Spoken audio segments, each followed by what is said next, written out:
Hi, this is Ned Siegfried from Siegfried & Jensen.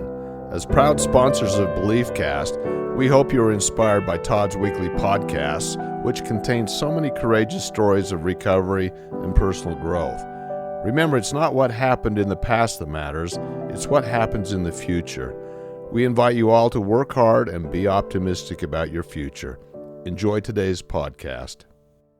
Welcome back, everybody. This is Todd Sylvester with the Todd Inspires BeliefCast. Thank you once again for tuning in. So grateful for your support. I can't thank you guys enough. I need to give a shout out to our sponsors, Siegfried & Jensen, Wasatch Recovery, Maury Nutrition, and Thread Wallets. You guys are fantastic. Thank you for supporting me. Also, the music you heard at the beginning and at the end of this podcast is by my good friend Paul Cardall.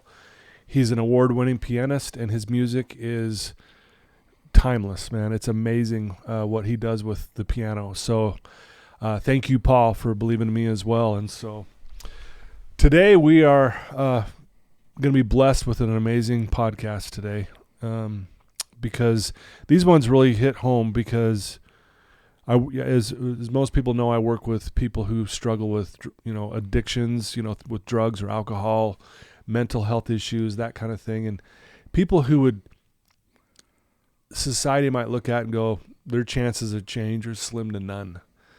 And I don't believe in those statistics at all.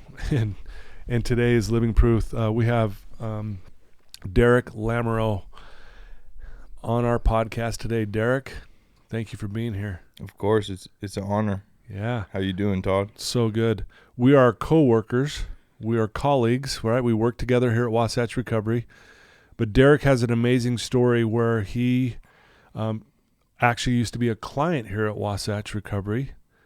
And to see him now where he's at a year later-ish, over a year. 16 months. 16 months? Yep. And that you're actually working here. If you would have saw this dude a year and a half ago, you would have been like, this guy's going to prison the rest of his life or he's going to be dead. I mean, in rough shape.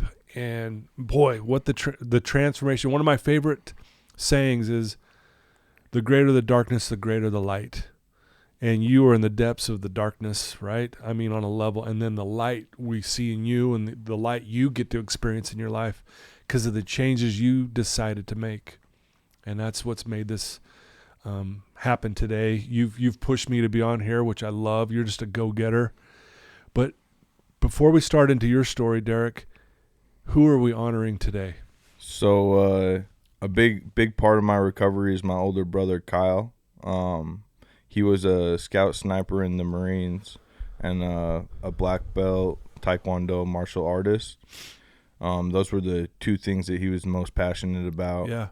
And the two things that changed him kind of from like where I was at, a rebel, bad kid, to a man and probably my idol that I look up to the most. I have no idea where I'd be right now without my older brother Kyle. And 4.5 years ago, he committed suicide. He took his own life about 4 miles up the street, up Little Cottonwood Canyon. And today would be his 35th birthday. So okay. Well, shout out to Kyle. He would be very proud of you today, dude. Knowing what you've been through and got to where you're at. And what a great birthday present for him today. Don't you think? 100%. Yeah. Wow. I mean, you already got me tearing up here, Derrick, and we just barely started. So why don't we do this, Derrick? Let's start with your childhood. Just talk about, a little bit about your family and what your childhood looked like. Okay. I was the middle child of 5 kids and grew up in Orem, Utah. And my dad coached me in basketball, baseball, and football. So I was the coach's son. Okay, so you're really involved in sports, huh? Yeah, really involved in sports. Was he harder on you because he was your son? Yeah. You were his son? Yeah. And because there's a lot of stigma that goes with being the coach's son. Yeah.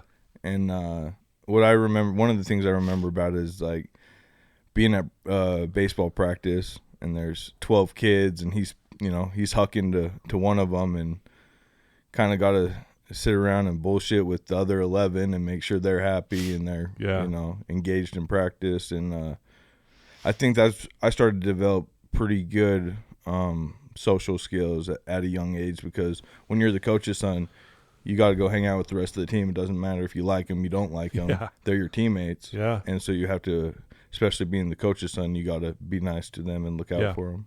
Right on. So really involved in sports. And then what were you like as a kid? Yeah.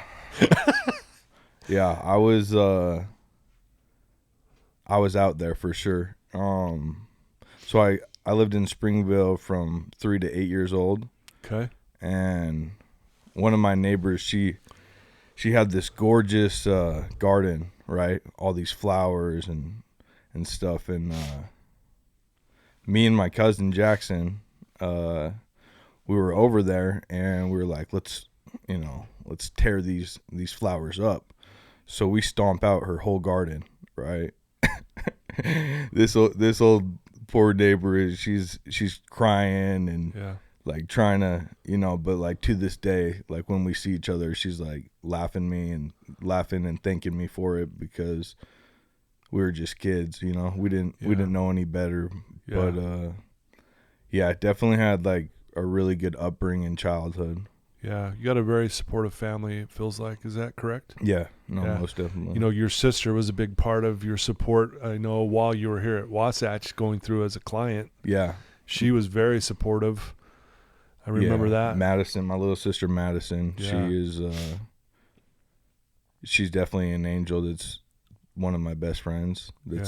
Even in my addiction, she treated me the same way. She didn't look at me and be like, man, Derrick, what are you doing? You're on meth. It's 2 a.m. Why do you keep bugging me and my boyfriend? Yeah. She never said anything like that. Wow. That's amazing. So you're really into sports, this and that. When did things start to kind of get tough for you as a kid? Because I know you started pretty young with drugs and alcohol and things like, and partying and that kind of thing. What was kind of the transition to that? So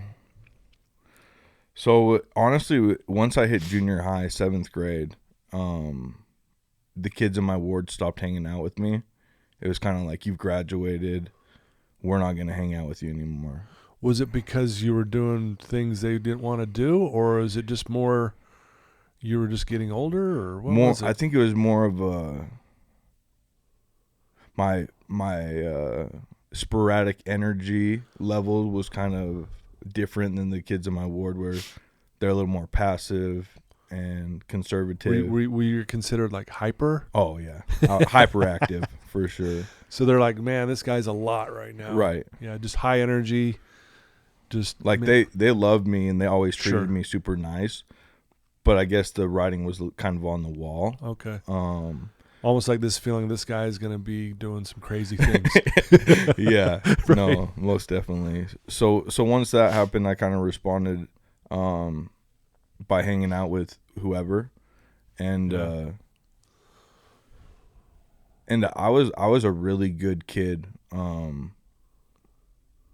I would hang out with those kids that were smoking weed and popping pills, but there was no judgment. I was kind of like their safe place, where if they weren't doing all right or needed water or like the basics, they could come to me and I would kind of take them away from the worst situations.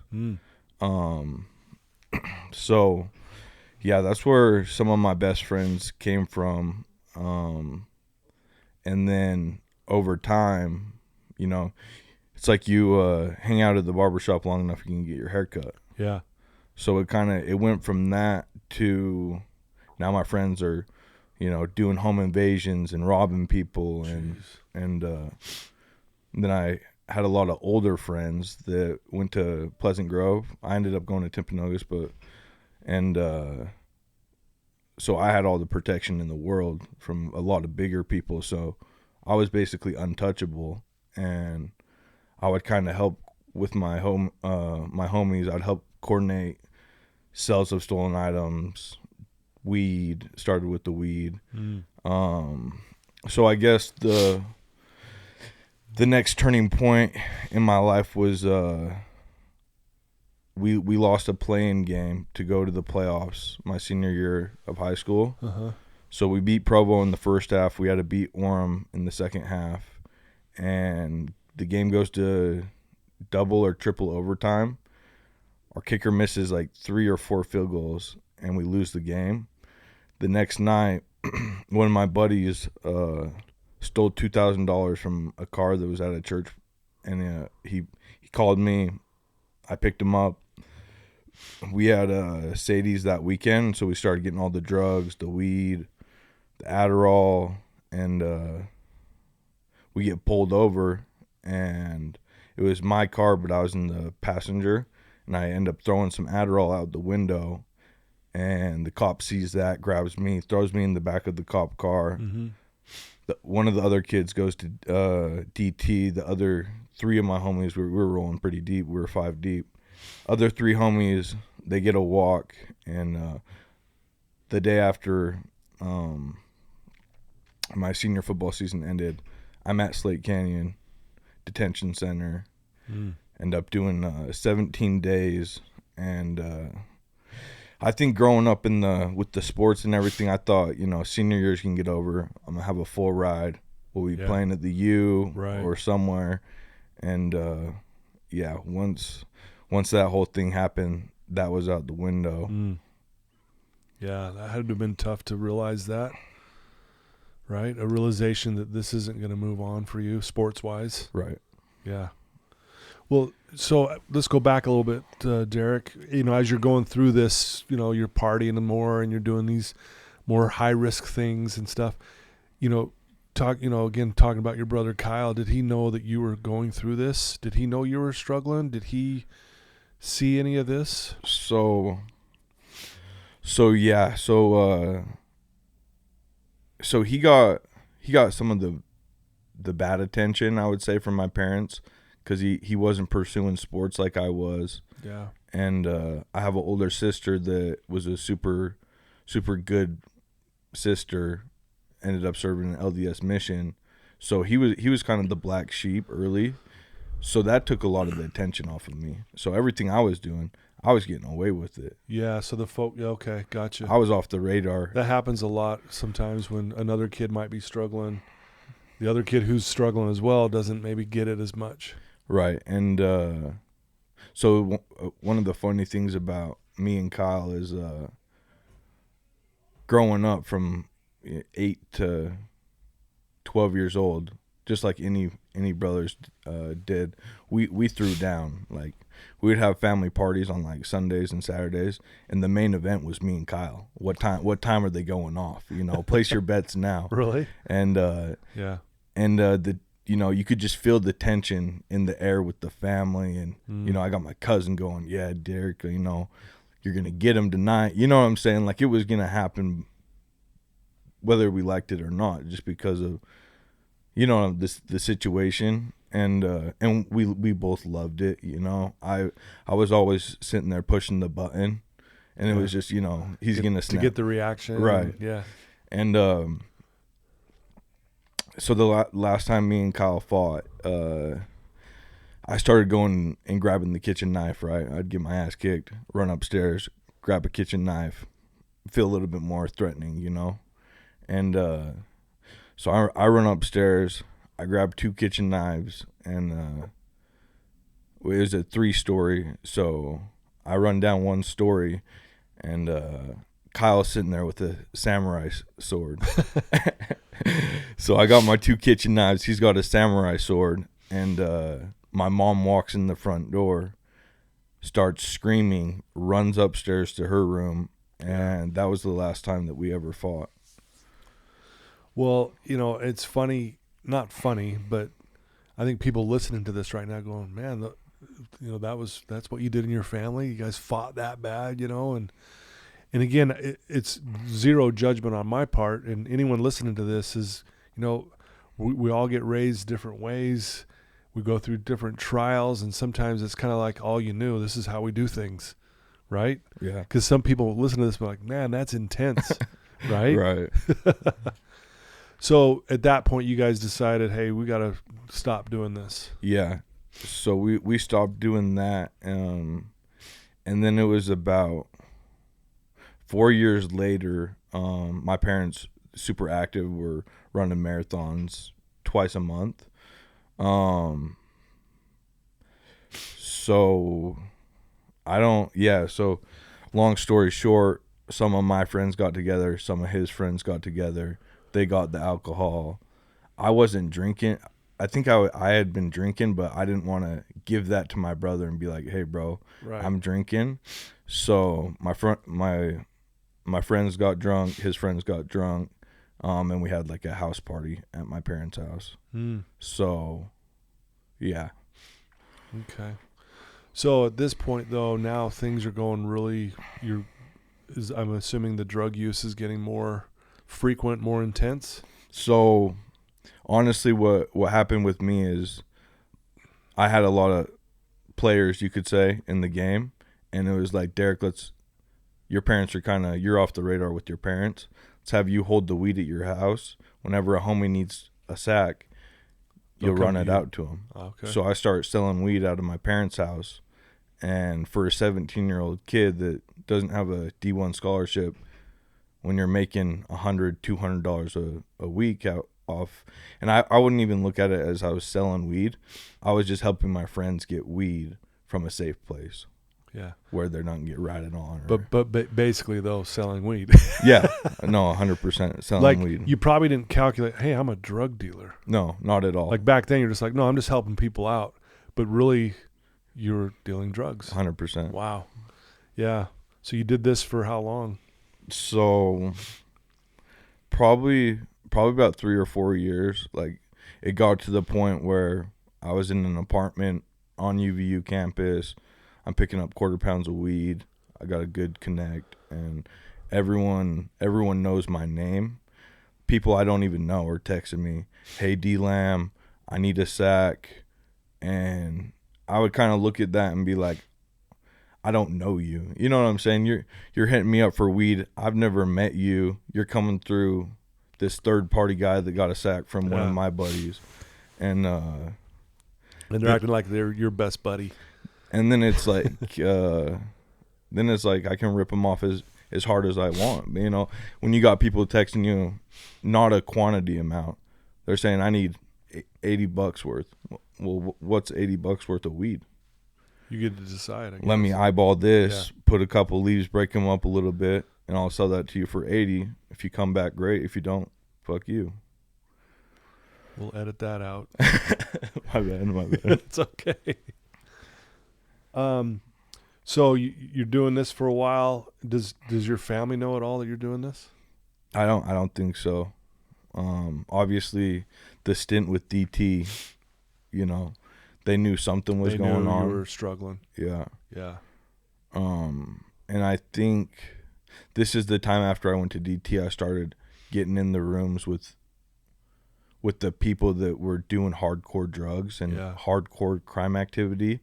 And I was still a good person, where it wasn't appealing enough for me to jump the gun and jump into that lifestyle. But I watched those people in that environment for 4 to 5 years before I ever touched it.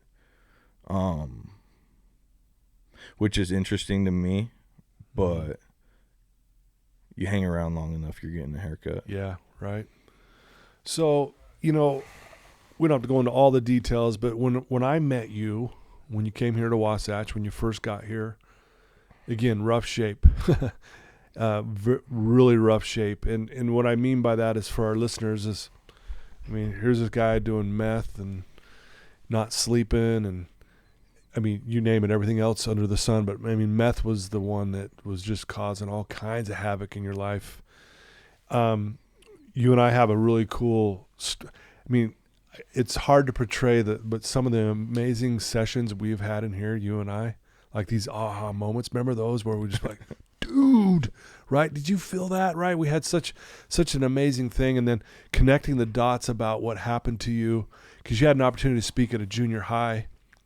But I want you to share that story, because again, you're in a paranoid, schizophrenic state of mind, if you will, high on meth, haven't slept. So start from there. You're running down by Thanksgiving Point, and just take it from there, Derrick, and tell us what happened there, but then how it comes full circle speaking at the junior high. Okay. So I'm driving from Sandy, because I'm working up here, to Orem, and I got 3 or 4 grams of meth on me, and the car behind me gets pulled over. Okay, so I see these cop lights come on. They're not pulling me over, but pretty damn close. It's the car behind me. Right. So now you're thinking.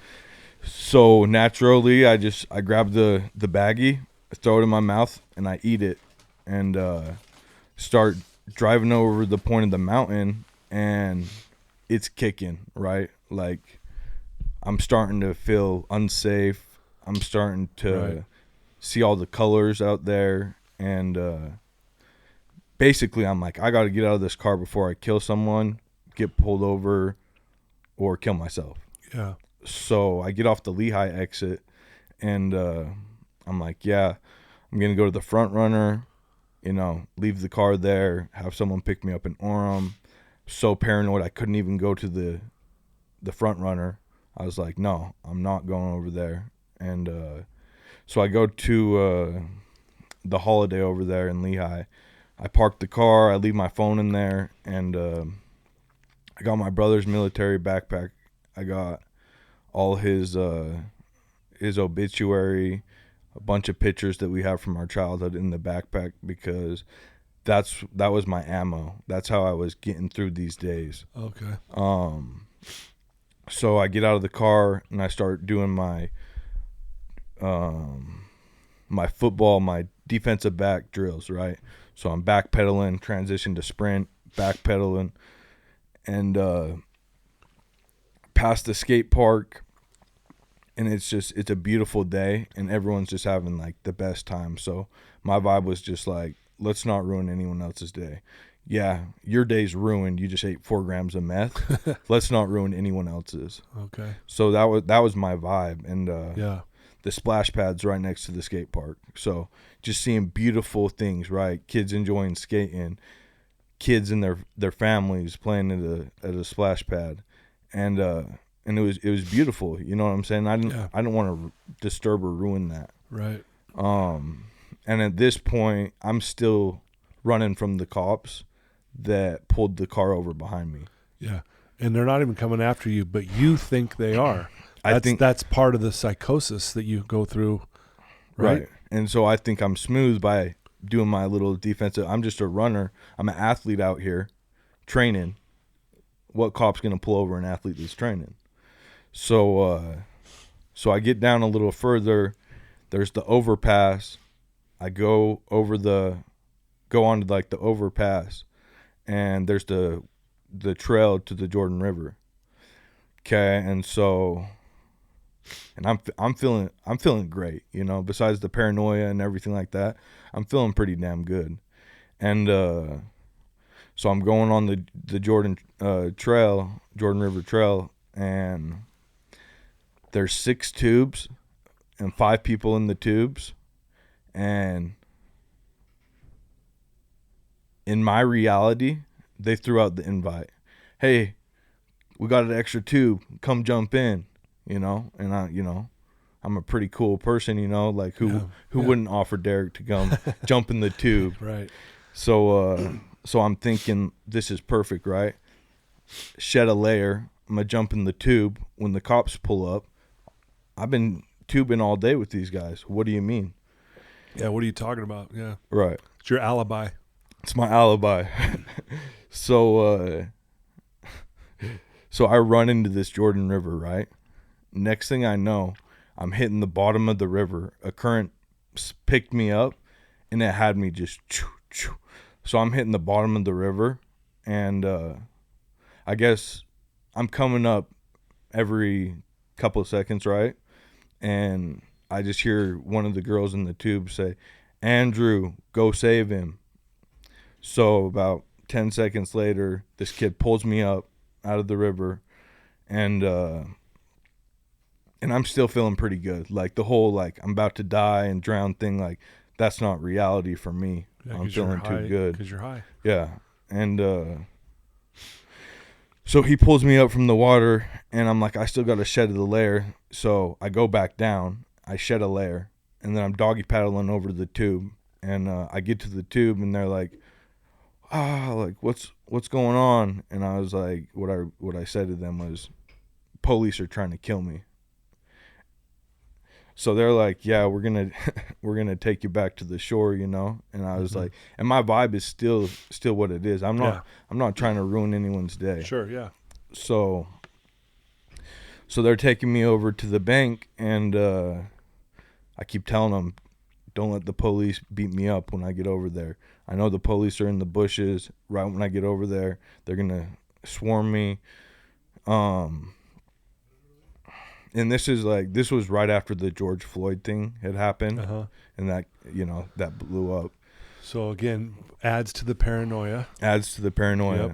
So I get to the bank, I come up, and this is where I think I was definitely in psychosis. So I come up from the bank, and I see 2 cops biking off.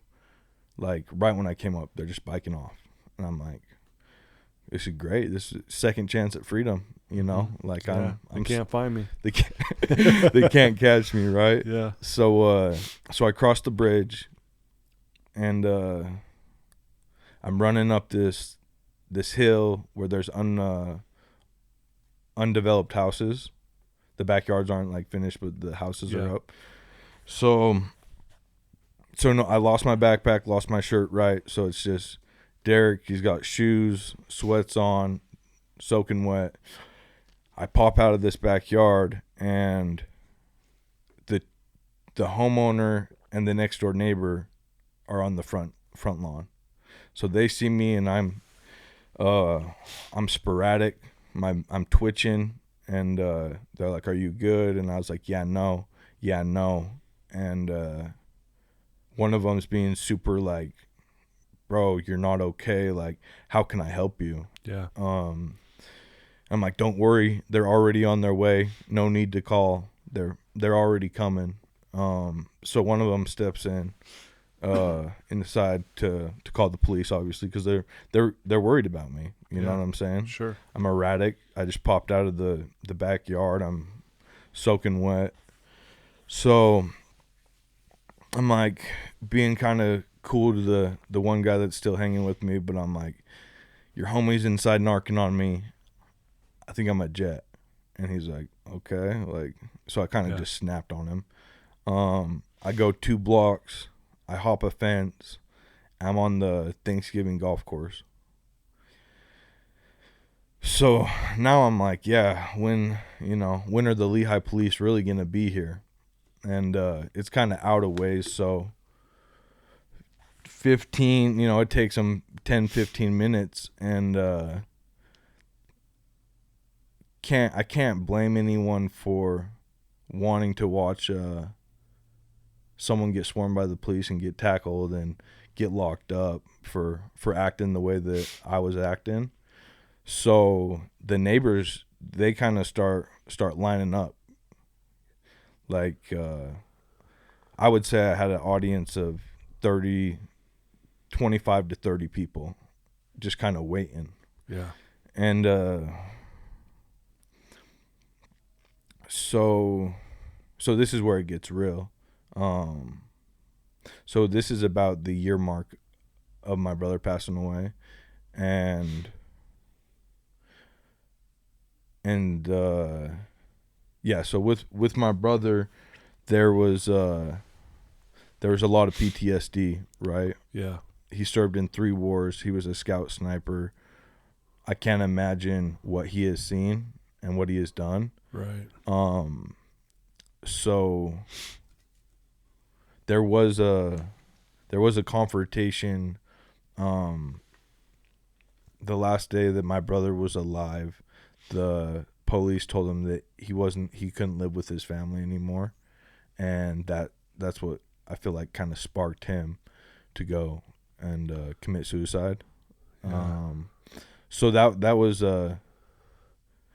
That's I wanted to say something to the police. So we got an audience now. Yeah. The police are coming. I'm on a golf course.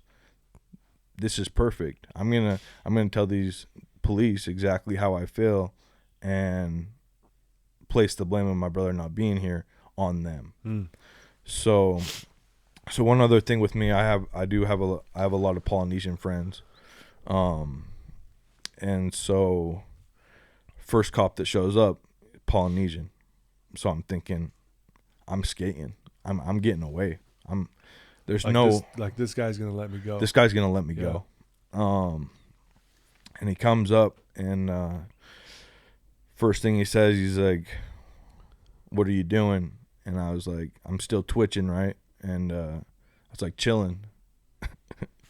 So I'm telling him I'm chilling, but obviously I'm not. With no shirt on and sweats, soaking wet. soaking wet. From the river. And he goes, "Who you running from?" And I said, "You guys." And he said, "We weren't chasing you." And I was like, "Well, if that's that, then what hardcore evidence do you guys have against me at this point, right?" Yeah. And so we start broing down. And he's like, "What happened?" And I'm like, "Yeah, I just, ate a little bit." And he's like, "Ate a little bit of," and I'm not saying much, but enough, Right. Then we started talking about football, and we had some common people that we knew through football, and so the banter kind of started about that, and then I told him exactly how I felt about my brother not being here, the pain that I'm going through, that our family's going through. And I told them that it was the cops' fault and that it wasn't fair that my brother wasn't here anymore.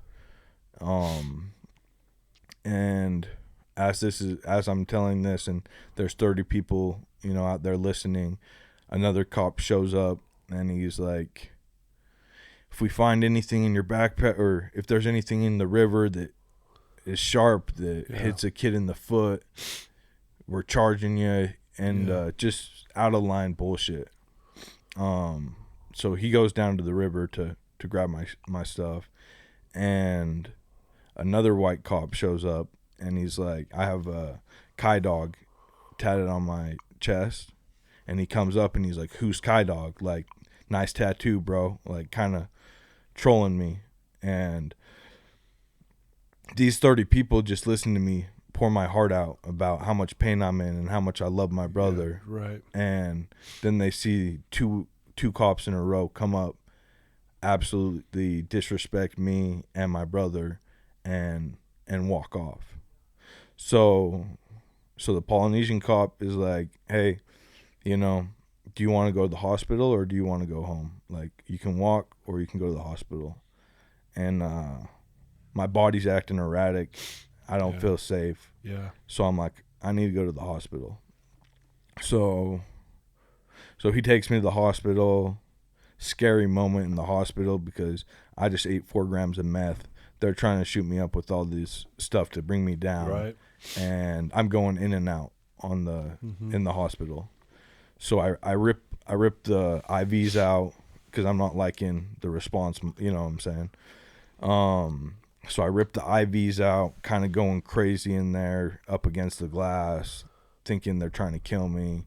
And my dad shows up. My poor dad, he shows up 5 hours later to pick me up. And he has no idea what you had just been through. Right. He has no idea. All he knows is that I'm not acting normal. And so then it was like, I was just like, yeah, I'll be out of the house by Friday. And it was like a Tuesday, so like that was pretty, you know what I'm saying? Yeah. Like, and my parents have always been there for me, and almost to a fault with the enabling. Sure. So he was kind of like, yeah, if you'll be out by Friday, like, I'm okay with that kind of thing. And so that Friday, and like, so all that happened, right? I went to work the next day, and I'm sitting at a call center, and I'm twitching, making these calls. Everyone in the row is just having a great time because it is pretty hilarious from their standpoint. Yeah. So yeah, that was the whole Lehigh experience. Yeah.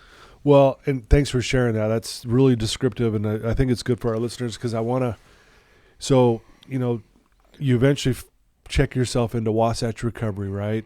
And one of the things we do at Wasatch is from, like every 3 months or so, depending on the time of year, we will pick, a handful of our clients to go speak to the junior high kids in the health classes about, staying away from drugs and alcohol and what addiction's done to our lives, this and that. And so you just so happened to be in treatment at the time where we had one of those opportunities come up. And it was actually, you got asked to go speak at a junior high. And what was the name of the junior high again? Willow Creek Junior High. And anyway, after you had spoken, and it was a great experience, you can share your thoughts. You come back, we're sitting in a session here, right here at Wasatch Recovery. And one of the things I love sharing with my clients is that life happens for us. And it's tough when you tell someone that and they've had just nothing but hell happen to them. Because they look at me like, really, dude? And I still believe it. As hard as it is when we go through something really difficult, I just see it over and over again. It's like, man, see how this happened for you. And we started connecting the dots about the yards that you found yourself in, that owner and the homeowner and the neighbor, when you're pulling yourself out of the Jordan River into this neighborhood, around Thanksgiving Point area, is the exact same neighborhood that their kids would go to Willow Creek Junior High. And I thought, dude, how crazy is that? Where just a short time ago you were, freaking out, paranoid, psychosis, thinking someone's going to kill you, all this stuff. I mean, I can only imagine what you looked like to them, just, they're probably like, this guy's crazy, right? Yeah. And then here we are, go full circle, where you come in here, you start putting in a lot of work, you worked your butt off, and then you go to this junior high and you just share your heart with these kids. And what we connected, correct me if I'm wrong, this is where my head goes, you tell me your side of it, but where your very words could have changed the kid's life to never touching drugs because of what you said in the very neighborhood that they called the cops on you to eventually get you into treatment. Yeah. No, that's Right? 100% correct. Yeah. And I remember connecting those dots in here, and we were both just blown away, dude. I think we even hugged after, like, dude, how crazy is this? And again, life happens for us. Now, granted, it could have gone all kinds of different ways. Right. You could have gone to jail for a long time. You could have died. There's so many things, but yet, thankfully, these neighbors at least thought of you enough to go, we need to get, he's in trouble. Yeah. Let's get him help. And if they arrest him, they arrest him. Who cares? Right? Because they're like, man, this guy's just not right. But how cool is that? And just how did that feel when we connected those dots? So I think it's because after that day, I didn't land up in treatment for another 2 years. Okay. Right. So think of that paranoia where I was at for that. Yeah. That went on for 2 more years. Yeah. You're just running and gunning. No charges, and that's what I think. That's what the law enforcement and the police officers are for to protect you and make sure you're safe. Yeah. Obviously the community, but when you're not getting caught, the damage that you start doing to yourself with the drugs that you're putting into your body, that was the eye opener for me. I could have died out there running and gunning, and it wouldn't have been anyone else's fault but mine. Yeah. And I think it's just like a testimony that the police aren't going to go find someone that's hiding under a rock and not hurting anyone else, but that person's going to suffer. And so I can speak from the suffering addict that isn't getting thrown in jail and getting a break, and that really, you saw me when I got here, and you and me both know I was the happiest person to be here. What's better than being away from that 3-year run of being in a safe place, meeting someone named Todd Sylvester, and being able, like I started going to therapy. I was high as a kite, but I was going to therapy, and that shit was even more traumatic because you're processing all these, and that's a dangerous place to be. Yeah. And it got up to the point where every weekend I was in the hospital. Every week I was calling the cops on myself. My last run, I punched myself 40 times in the face on State Street.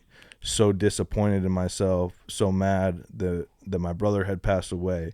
I'm over here on meth, acting super immature, and having no control, and the chemical dependency that my body was needed to function.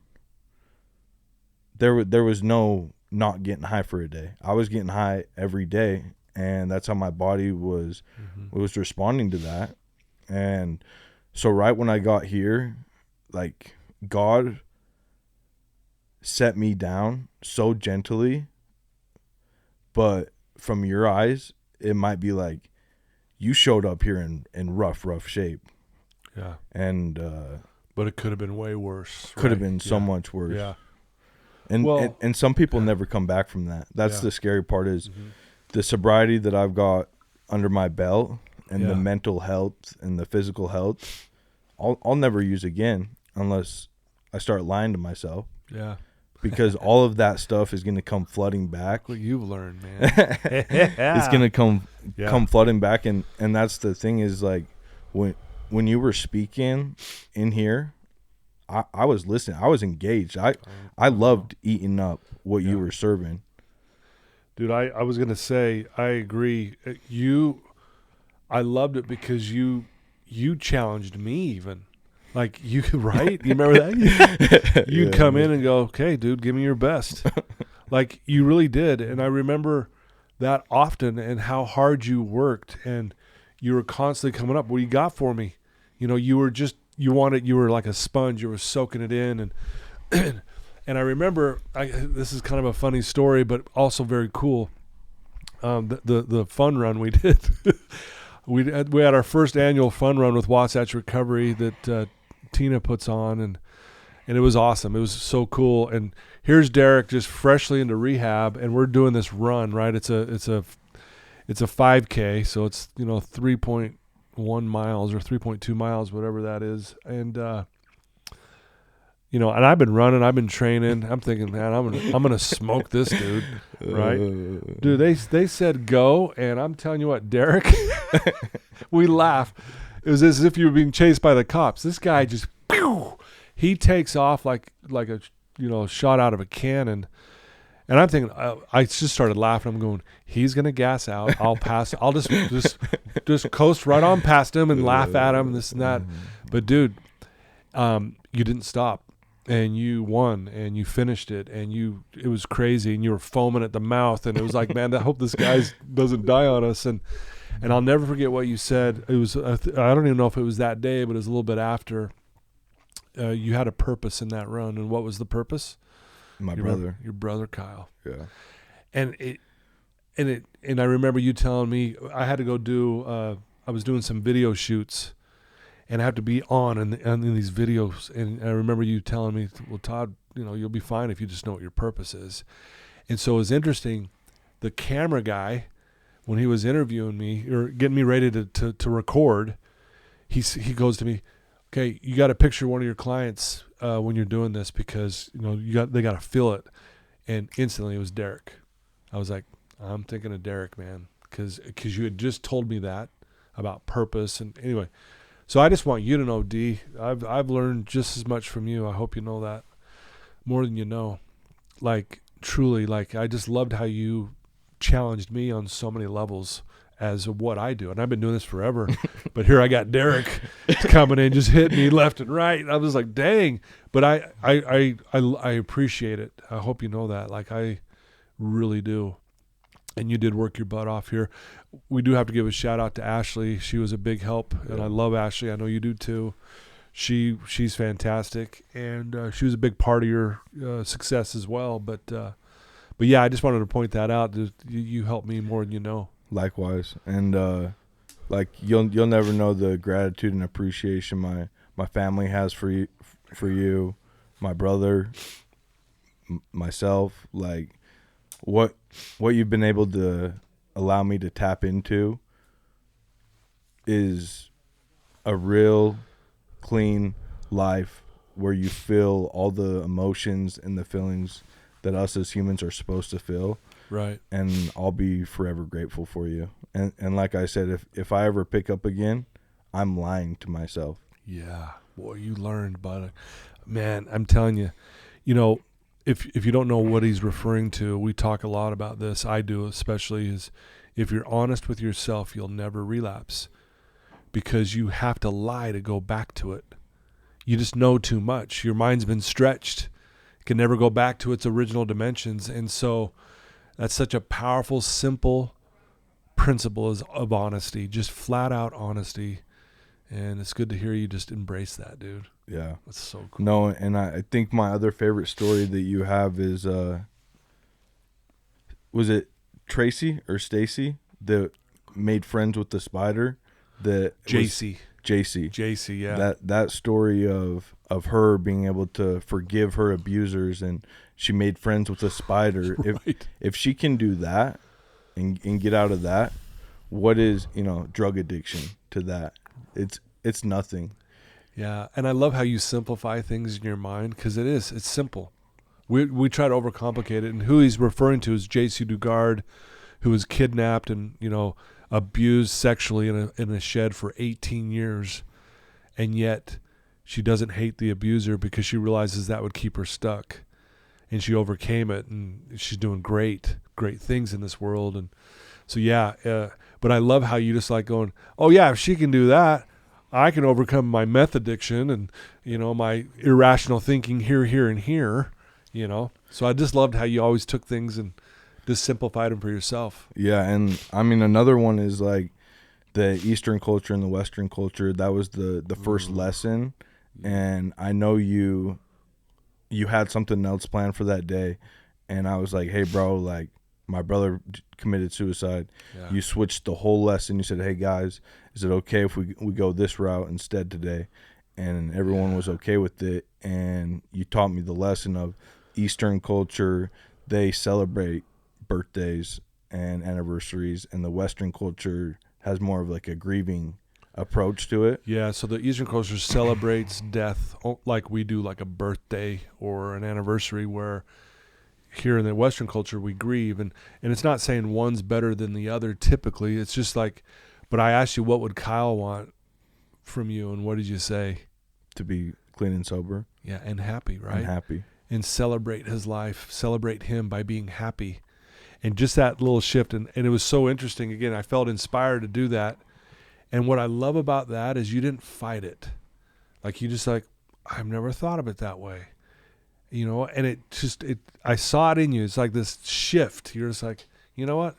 That's what I'm going to do. I'm going to celebrate Kyle by being happy instead of grieving and having an excuse to go blow up your life. Which again, who would fault you? I mean, that's tough. You don't want to, when you lose a brother like you did, that's not easy.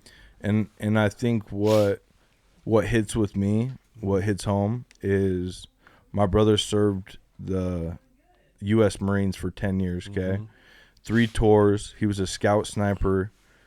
When he passed away, people were flying over from Japan, all across the country. I think I read with you the note that they had left. Was amazing. About him. He was creating training programs for Marines. And so my brother does all of that. He takes his own life. How selfish would I be to live a life of methamphetamine and alcohol? Poor me. He basically, what I'm getting at is he's out there fighting for us to be free. And if I'm over here in an addiction, then I'm not free.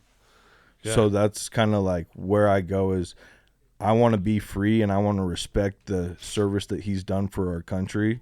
And if I'm just using drugs and alcohol to kill myself, that's not honoring my brother.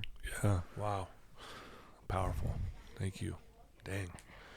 Well, Derrick, if there's someone listening to your voice right now and they're in a bad place, they're in a dark place, they're struggling, you've already shared some really cool things, but what would you tell that one person right now who's struggling? I would say ask for help. The help is out there. You just have to start asking. And I think that's one of the hardest things for us to do in 2024 is to ask someone for help. Yeah. But that alone saved my life. Yeah. Simple but powerful. You need help, ask. And anyone listening to this, if you need help, please ask. Ask Derrick, ask myself. Reach out to Wasatch Recovery. We're here to help you. And so, yeah, very simple but yet powerful words, Derrick. I can't thank you enough for taking some time today to be on my podcast. It means the world to me. And again, you made this happen. Dude, you didn't let up. Yeah. Dude, I'm going to be on that podcast. And I'm like, all right, we'll see. And here we are. And I want you to know you made this happen. And we're going to get this out to a lot of people. Thousands and thousands of people are going to hear this story and hear you, Derrick, and you're going to inspire them. So my hat's off to you, man. You've done a lot of good work. There's still work ahead, which again, I know you're doing it. You're working. You're a hard worker. You always have been. And you've just shifted that energy in a different direction, which is really cool. Yeah. No, so, I just want to say thank you, Todd, for letting me have this opportunity to give back and to speak to other people what you're doing. I crack up because 34 years strong, you had a shotgun in your mouth 34 years ago, and that hits so close to home with me and losing my brother, and the work that you're doing now for the community, for Wasatch, for people is amazing. Yeah, thank you. You keep making me cry in this episode, dude. Thank you for the kind words. That means a lot. And I say this often. I'm standing on the shoulders of giants, and I put you on my shoulders for a minute, but now you're a giant now for other people, right? Honestly. And so if you're out there and you're strung out on drugs or meth or whatever it may be, if you think you can't change, you're lying to yourself. It's that lie that's keeping you stuck. And Derrick is living proof of that you can overcome it when you just start telling the truth. You ask for help, and you will just put in the work, and you'll get it. So, Derrick, you're the man. Thanks for being here.